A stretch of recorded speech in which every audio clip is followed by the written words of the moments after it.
దేవుడి పైన భక్తి అనేది మనసులో నుండి రావాలని చెప్పే ఉదాహరణ ఇది. చాలా ఏళ్ల క్రితం కలకత్తా అంటే నేటి కోల్కత్తా కాళీమాత ఆలయంలో ఒక పూజారి ఉండేవాడు. అతను ప్రతిరోజు అమ్మవారికి పూజాధికారులు నిర్వహించేవాడు. అలాగే వచ్చిపోయే భక్తులను గమనించేవాడు. వచ్చిన ప్రతివారు దాదాపు ఒకే ప్రార్థన చేసేవారు. అమ్మ జగజ్జనని పరమపావని, మేము ఈ సంసార బంధాల్లో చిక్కి వీటిని వదలలేక నిన్ను చేరలేకపోతున్నాం. నీవు మాపై దయ ఉంచి మమ్మల్ని నీలో ఐక్యం చేసుకో అని.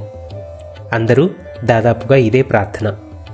పూజారి రోజు గమనించి విసిగిపోయి, వీళ్ళందరూ ఇలా అడుగుతున్నారే ఐక్యం చేసుకో అని, ఇదే పాటలాగా అయిపోయింది, ఈ మాట మనసులోంచి వస్తుందా లేదా అనేది తెలుసుకోవాలనుకున్నాడు. ఆలోచన చేసి ఒకరోజు భక్తులు రావడం మొదలయ్యే సమయానికి గుడిలోనికి వెళ్ళి విగ్రహం వెనక దాక్కున్నాడు. అసలే కాళీమాత విగ్రహం చాలా పెద్దదిగా ఉంటుంది. అందువల్ల ఆయన భక్తులకు కనిపించే అవకాశం లేదు. మెల్లమెల్లగా భక్తులు రావడం మొదలైంది. మామూలుగా రోజువారీ ప్రార్థన మొదలుపెట్టారు. ఎక్కువ మంది ఉన్న సమయం చూసి పూజారి అమ్మవారిలాగా గొంతు మార్చి గట్టిగా, ఓ భక్తులారా, నేను మీ మొర విన్నాను.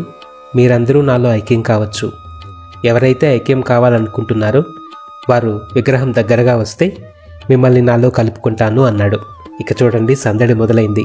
అమ్మవారు మాట్లాడారని అందరూ ఒకరి మొహాలు ఒకరు చూసుకుంటూ, పిల్లలకేమో పెళ్లి చేయలేదు, వాళ్ళని చదివించడం అవ్వలేదు, ఇంటి దగ్గర ఎక్కడ పనులు అక్కడే ఉన్నాయి, ఇప్పుడైనా ఐక్యం అంటూ అందరూ పారిపోయారు.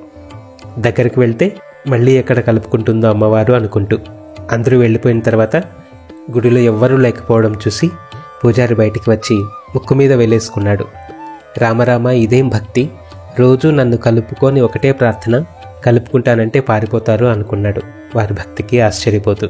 ఈ కథ కాళహస్తి శ్రీ సుఖబ్రహ్మాశ్రమ స్థాపకులు శ్రీ విద్యాప్రకాశానందగిరి స్వామి చెప్పగా విన్నది.